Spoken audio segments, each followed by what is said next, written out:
40 minutes, I've been right? thinking about this. Okay, go how I would play Penrith. Now, Penrith's strengths, the game on the weekend, Dylan Edwards ran for over 200 metres, Brian To'o went for about 260, Alamotti went for 240. The closest forward was Lindsay Smith, he ran for 120. So to get to Nathan, you've got to stop their back three. Well, he sort of hinted on Freddie in the eighth a fortnight ago when he was on, and I wish him well. Yep. He's been great for the game. He'll have 3 years at the end of next year. I wonder if he'll come back. I'd love to see him come back. I'm surprised a little bit. Right. Look, Luke's a very smart player, but it'll be his first coaching gig. Hello and welcome to Immortal Behaviour ahead of the prelims, Joey, and then there were 4. How good's this? One more week, or a week and a half, and it's all done. Then you can surf whatever time, whatever day you want. I do anyway. Yeah, that's true. That's a very good point. If you could play in any or either of these 2 games this weekend, which one would you put your hand up for? Sunday. I It's am in the so day? excited. Day, fast track, Suncorp, one of my favourite grounds to play at, full house, hostile environment. Oh, it's going to be so good. The best, hey? The Wizard, the risk taker, Reece Walsh versus controlled Nathan. Polar opposites. The way they play, their personalities, their philosophies on the game. Oh, it's going to be so good. So good. Oh, it's just.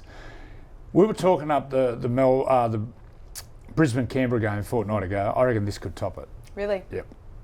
I reckon Well, that this game could certainly top it. lived up to its Oh, expectations. it's incredible. So if this one does too, Daytime footy. it's the best, hey? It's the best, hey? Would you like playing with Reece Walsh if you were in the halves? Oh, 100%. Yeah. Could really unlock him.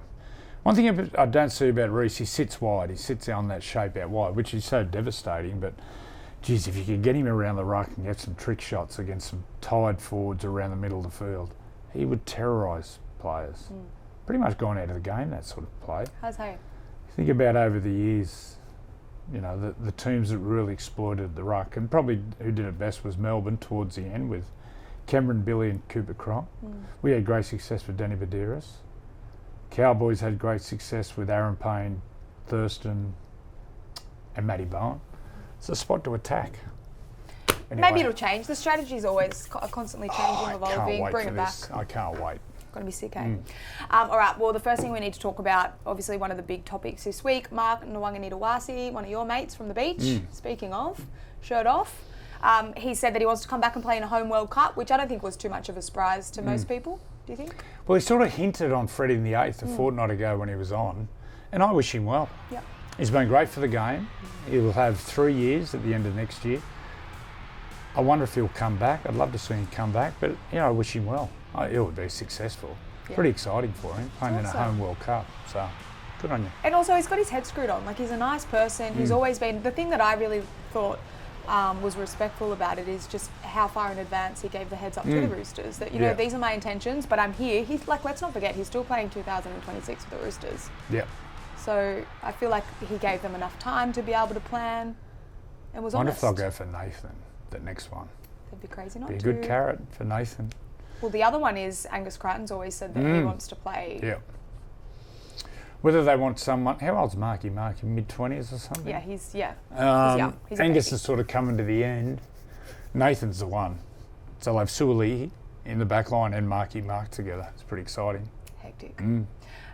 Given that he is still playing next year, a lot of people are talking about the Ashes. Do you still pick him? I mean, I think it's an easy answer. Would you still pick him for the I Ashes? have no problem with it. Yeah. Because you want to win. You want to win the present. Brad Fittler was quite strong on Freddie in the eighth last night that he shouldn't, but I'm totally different. Okay. I think he should be available and I think he should be picked. Because of the way he's been playing? Oh yeah, 100%. Yeah.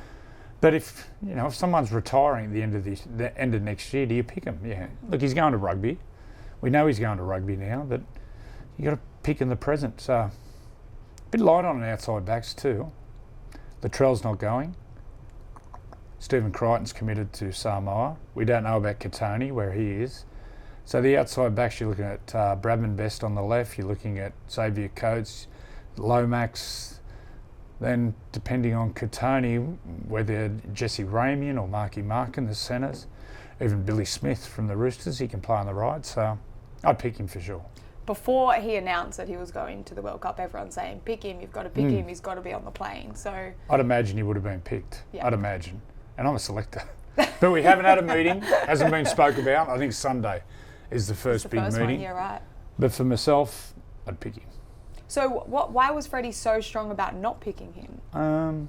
I don't know. I just think because whether he thinks he's going to rugby, so give a young guy an opportunity. I'm just trying to think other wingers off the top of my head. There are always going to be options, but there's options. Is the argument not we want our best players playing for the Kangaroos on an Ashes tour? I can understand Freddie's argument, yeah. But me personally, I'd like to see him play. Okay. Yeah.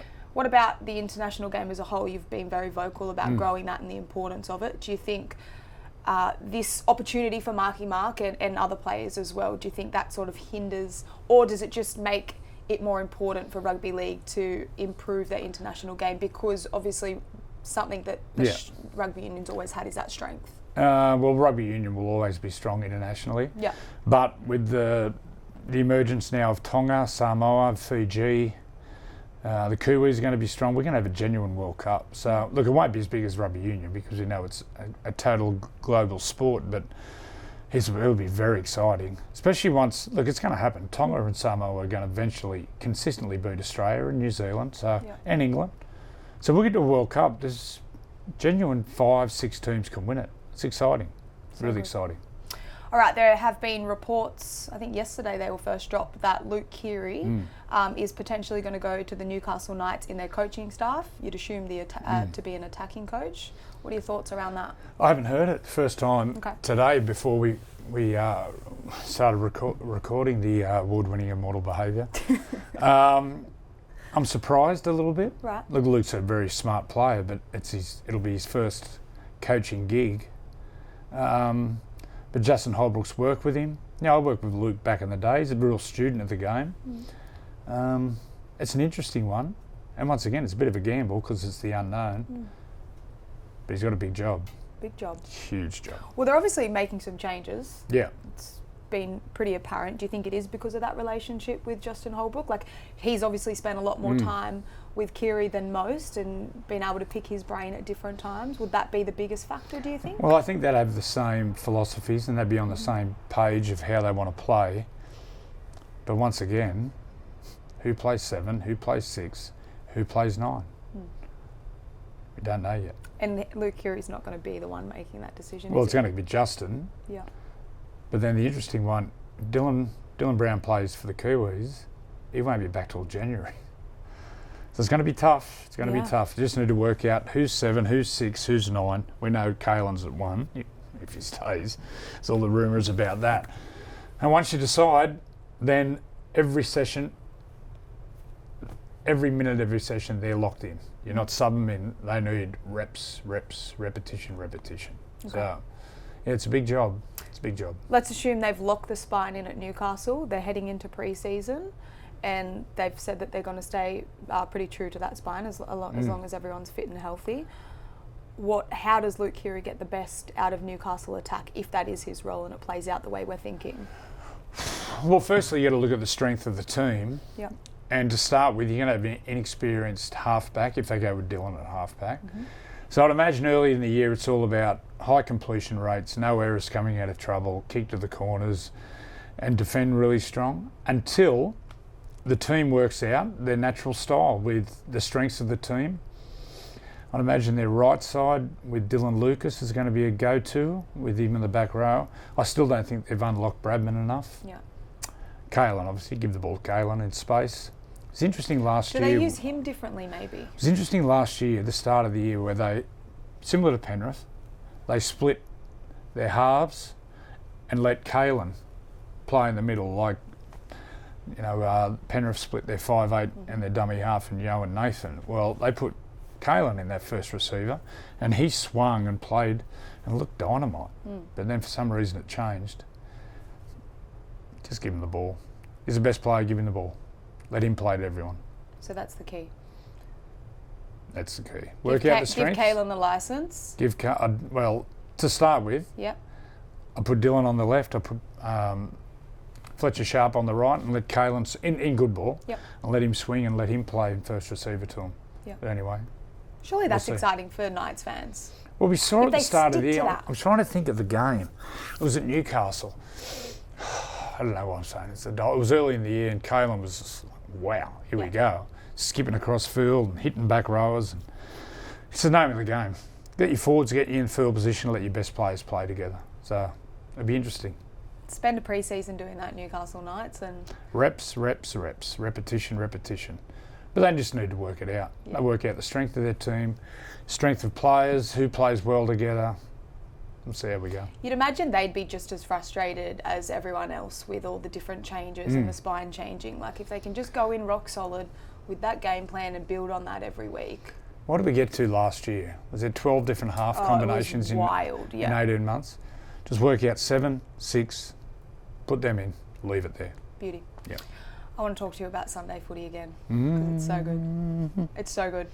Not just about this Sunday though. The last couple of games they've worked so well. Why do you think the day games, particularly in the final series, have been so successful? Because the ball's not slippery. Yep. Even visually as a halfback, when it's light, you feel like you can see more space. You can move the ball laterally. I reckon players love playing in the day. The atmosphere, even on TV, the colours. Down at Canberra, you've got the blue sky and you've got the green in the crowd. It just looks sensational. Sunday at Suncorp is going to be I just can't wait for it. And look, it's going against the status quo of Channel 9 and Fox. I'd love to see a day grand final. Me too. What's the first day of daylight saving? If you put it on at 5:30, you finish at 7:30, it's still light. Me too. So Do you know, there are zero reports of this. This is just me in my own head, which is never great. But I sort of hope that they're trialling it. We know the rights are up at the end of 27. I hope this is some kind of a trial because the biggest argument that I've always heard, and I don't really understand TV, mind you, is that the reason the games are late is because that's where the commercial dollars come into play. But also, say Sunday, we got a grand final, it's 28 degrees. You got your hardcore fans. Everyone's going to get home to watch it at 4 o'clock. And that barbecues and all that. But then you got the fair weather fans, the 20%, which might be 500,000 people. They're like, well, if it's on, I'll watch it. But you know what? I'm down the beach. I'm not going to go home to watch it. So it might cost 10 or 15% of fans watching it, which might equate, as I said, to 500,000 people. But Channel 9's paying our wage, so I don't want to say too much. But also, we've been given... what? I say what I think. I'd love to see a day grand final or even a twilight one. Twilight. We played the first night grand final in 2001 and we didn't get home till 1 a.m, which was, it was still packed. There was 15,000 people at the ground, which is incredible. But I like the daytime. I think the players respond. Yeah, agreed. The footy is the best. And also from the information that we've been given here is that a lot of people are tuning in. The numbers are through the roof. The ratings are off. That's the part charts. I can't understand. Is like. Anyway, we'll let the bosses. Are the bosses watching this? I hope they do. We love it. She's making me say it. It's all her fault. No, but seriously, I think it's the best. Yep. All right, I want to ask you about the game. Nathan Cleary. And also the Penrith Panthers. Their results playing day footy are through the roof. You spoke about as a half, but also being involved, you can sort of see it and it feels differently. What's Nathan specifically getting out of this on Sunday, heading to Suncorp, because there's a fair bit going against them, but given that it's day footy, what's he specifically going to take as an advantage for this day game? Well, he just knows his game. They know their DNA, Penrith, and they fall into structure. And what happens is they have the same sort of shapes, without being too technical, from the middle of the field when there's 5-5 defenders, and then if they go a bit wider and there's 6-4 defenders, and then a bit wider and there's 7-3 defenders, they just fall into their structure. And Nathan and Isaiah, they interchange and they play with each other. And on the left side they have Blaze, and on the right side they have Dylan. But you got Nathan and Isaiah pulling the trigger. And Nathan's feel for the game at the moment is it's the best I've seen him. Yep. The other day I was watching him, he's just patrolling around, he's sending them forward, and they didn't like what he saw, they'd just go back through the middle, he'd kick to the corner. And then once he saw it, he'd just strike. And I was talking to Wally Lewis about his philosophies, and that was Wally. Yep. Wally'd have the rectangle of the field, and he used to patrol of the rectangle inside the field. And he said, sometimes I didn't touch the ball for 3 sets. I just go forward, go forward, go forward. And I remember asking Wayne Bennett, I said, what was Wally Lewis's best trait? And Wayne, we're in camp, and Wayne goes, let me think about it. So the next day we're at breakfast and he comes up and he goes, you know what Wally's greatest trait was? So what? He said, when he wanted the ball, he got it. Yeah. And I'm like, how profound. But then the more I thought about it, and it wasn't until after that conversation when I spoke to the king about his philosophies, and I went, makes sense. and that's what Nathan's doing. He's watching the ruck, he's watching the ruck speed, he's watching the markers. If there's one marker, they're attacking at the ruck, he's counting numbers. He'll be looking at defenders, who he can get his back rower on, he's counting numbers. But he's just in control, he's feel for the game. If he doesn't like what he sees, he just pulls back and he lets the labourers do their work, labour away, toil away. But when he wants the ball, the master builder goes, give me the ball. The last couple of weeks, their games were a good contrast too, when they went over, played the Warriors in horrendous conditions. Yep. His kicking game completely changed, or everything changed. And then we got that day footy game against the Bulldogs where there were some sets where, or there was some play the balls where he would touch the ball 3 times because he had to reload. I watched back that game. Yeah. And the second half, they won the second half, the Bulldogs, but they clocked off Penrith. First half, they were awful, the Bulldogs. Penrith were incredible. Just what happens this week in that first half? If Brisbane get to a lead, I've been thinking about the game. This is going to be one of the great games we've watched, one of the great semis. There's so many twists and turns, but you know what? You put Nathan in teams like, let's just think, out of the 8, let's just say he goes to Newcastle, he'd improve them by 20 points. Yeah. That's how influential he is. He's just totally on top of his game. So good. Totally on top of his game. So what do the Broncos do on Sunday to keep, or to get in the contest even? So once again, 40 minutes, I've been right? thinking about this, Okay, how I would play Penrith. Now Penrith's strengths, the game on the weekend, Dylan Edwards ran for over 200 metres, Brian To'o went for about 260, Alamotti went for 240. The closest forward was Lindsay Smith, he ran for 120. So to get to Nathan, you've got to stop their back 3. So I'd be kicking the ball out. Right. Take So Vizzer out of it. Yeah, okay. Tell your forwards, I want you to work that hard. I'm going to give you a breather. Kick it out, slow the game down. Takes Brian To'o's play 2s out of it. Because he's the key. Bizza, the outside backs. Yeah, over Bizza, 500 metres between the 2 wingers, 5 tries, a couple of try assists, they're freaky. They get them forward. And on the back of their go forward, Lindsay Smith lays a line, Nathan kicks to the corner, kicks to the corner, kicks to the corner. If you can take the wingers out of it, you can stop their go forward. Love that. Love that. Oh, were you thinking about that in the surf or before you No, went to I sleep? think I was just thinking, if I'm playing Penrith, How? how would I stop Nathan? And they've got to get his tackle count up. Yeah. He's whacking blokes at the moment. Isn't So's the other bloke. Blaze to lung, he's whacking blokes. But I reckon the key to stop Nathan and stop Penrith is to stop their wingers. Right. And they've got the best kicker in Adam Reynolds. Oh, it's going to be a good game. How do you stop Reece Walsh then? Well, you can't. You can't. It's speed, isn't We it? on Friday night, we cut down some clips last night of the left side attack. Yeah. 2 tries in the grand final, 2 by Ezra, but Reece gets the ball. I've never seen anything like it. He catches the ball in the air and bounces and beats defenders. And then it showed rushing defence. Nathan rushed him and he burnt him in the grand final. But then we showed Canberra where the defence was passive and Jamal Fogarty tried to hand back and use the sideline. You just burn him. You can't match him for speed. No. Even Mitch Moses said. And the key is with Reece, if they attack around the middle of the field, around the halfway line, defences don't jam, so he gets space.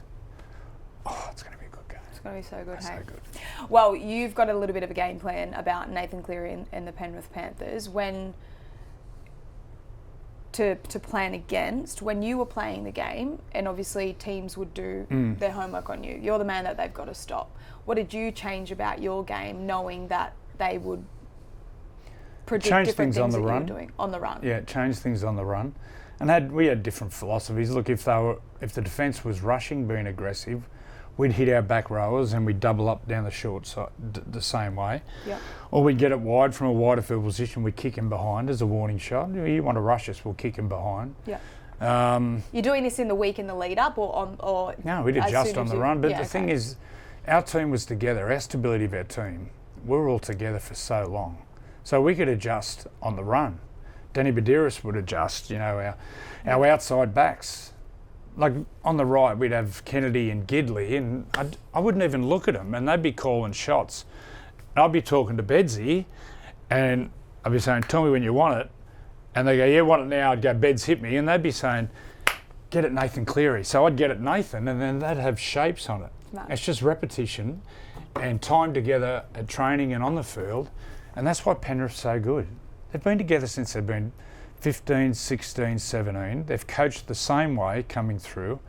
So when they lose Crichton, Casey McLean comes in and they've educated him to play this way. Yeah. It's an amazing club. But that's what you have with stability. You can change on the run and players know their strength and you tip to each other, stuff like that. What do you think Nathan will be trying to plan? He's obviously watched a lot of tape on the Broncos, but this week especially. What do you think he'll be doing his homework on ahead of this game? Just with some options. I don't think it'll change too much. They say, you hear them saying they stay in their systems, and their system is they fall into those places and have one or two shapes from those places. So they'll grind early. Nathan will set the game up the first 20, 25. They played a fair bit of footy early against the Bulldogs, though, don't you reckon? They moved the ball. They moved the ball. Once again, the Bulldogs are pretty poor. Yeah. Defensively, they reacted to that. Their left side defence, where Burton's been defending it as 5'8", 3-man in. A couple of times he was left stranded where Toby Sexton would come in and he had to be jamming anyway. Don't want to be too technical. But look, nothing will change for the Panthers. They know their game and Nathan knows their game. You can know it's coming. Everyone knows it's coming. They do all the work, but you've got to stop it. Yeah. That's the tricky part. For 80 minutes too. Katoni's the one that excites me also. Last week, 4 tries down their left edge, Penrith, around Blaze Talangi and Casey McLean. Remember, Casey McLean came off injured. Yeah. So I don't know how his shoulder is. That's Katoni's side and Jordan Ricky. So they're going to be, it's just so good. This is going to be so good. Don't you miss this game. Even if it's sunny at the beach, get home. Live and free. Live and free. What about the Melbourne Storm and the Cronulla Sharks? Friday night footy. Freddie was pretty vocal about Jerome Hughes and his injury and on Freddie in the 8th and probably not putting him in. What are your thoughts around Jerome Hughes? Well, it's up to him. You can talk to the medical staff, you can talk to the doctors, the physios. It's going to come down to Jerome and he's got to be fair dinkum. Yep. If he can play and if he can get through it and he can be 90%, then you play him. But Jerome's got to be honest with himself and honest with the team. If he goes out and re-injures himself early, then it stuffs their interchange. It stuffs their interchange. So it's a big decision for Jerome. It also, it stuffs their interchange, but it will change the way that they play because you'd think if it's not Jerome, it'll be Pezet, but Wishy's been so good on the bench and he is just that different half. I mean, the thing that probably works in their favour is that they've played a lot of footy with him in there. Just Wishy's not an organising halfback, doesn't kick much, so then that puts more pressure on Munster. Thought Pezet did it great. We got man of the match 2 weeks ago. So, look, Jerome, he's got to make the decision. It's on him. All right, and if Jonah Pezet does play, do you think that the Melbourne Storm can still win if Jonah Pezet plays? 100%. Look, this is a toss of a coin. The bookies have got Cronulla outsiders. I think it's heads or tails. I think it's $2, $1.90. Take your pick. It's going to be nothing in it. I think the Sharks like being outsiders just quite. They love it. Well, that's their narrative. They're saying no one respects us, no one gives us a chance. But if you have a look at the stats, until this year they've won one of the last 7 semis. So that stigma's still there. But they've got the monkey off the back a little bit. But the big test is going to come Friday. What did you like about their game on the weekend? And I guess their build-up, maybe even the last couple of weeks. I like their halves playing together. Yeah. Normally they're split. The first two tries, Nico went from the right to the left, beautiful pass to Ronaldo. 3 minutes later, Trindle goes the line, plays to Nico, and he scores. The halves are playing together. Yeah. Forwards, get in field position. Best players play together. Don't split either side. Pass to each other. 7-6, 6-7, 9-7, 6-1. Play together. Brayley killing it too. Killing it. Run through it. What percentage do you give the Sharks of winning down there in Melbourne? 50%. 50? Once again, it's a toss of a coin for me. It's going to be a good game too. Why do you think people are writing them off? Purely because of their final story over the last few years? Just the record. The stats don't lie. One from the last 7 before this year. So Yeah, that's been the monkey on their back, but stats don't lie. Got to give a fair bit of credit to Fitzy. Oh, 100%. Gets their defence right. Yeah. Defensively, they're so good. But, he's got them firing. Do you think the fact that, I know this sort of comes up a fair bit, but do you think the fact that they've gone through so many final series and a lot of those players are still around, their experience in those games, like sure they won last week, which helps ahead of this week, but do you think that the experience from the last few years genuinely helps them heading to Melbourne this weekend? Sure. What parts, like why? Well, once again, they've had stability there for the last 4 or 5 years in key position. Yeah. I think they're full strength except for Big Tommy. And obviously they lost McInnes, but yeah. Yeah, McInnes. Yeah, but they're healthy. Yeah, they're healthy. Once again, there's stability in those key positions. It's going to be one hell of a game. So good. All right, before we wrap things up on Immortal Behaviour, if you had to pick 2 winners, give me who they are. Who's playing in the grand final? Oh, I thought you meant it at Rose Hill. Well, I mean, you could go both. Do it 2 responsibly. winners. Look, I've tipped Melbourne Okay. and I've tipped Penrith. Melbourne by about 8 and I got Penrith by 2. Melbourne by 8. Okay. Yeah. Interesting. I think they got an advantage in the jumpers, Coates and Warbrick. I think there's a couple of tries there. Week off, so important. You're not worried about their form before that week off? No, they get Pappenhausen back. Okay. Pappenhausen, Munster, Jerome if he plays, if he's not, Pezet and Harry. They've missed Harry too. Yeah, big time. So, I like Melbourne. Good stuff. All right, love it. Well, thanks for joining us ahead of the prelim finals. We'll have one more show before the grand final. One more show. But enjoy the footy. It's going to be a belter of a weekend.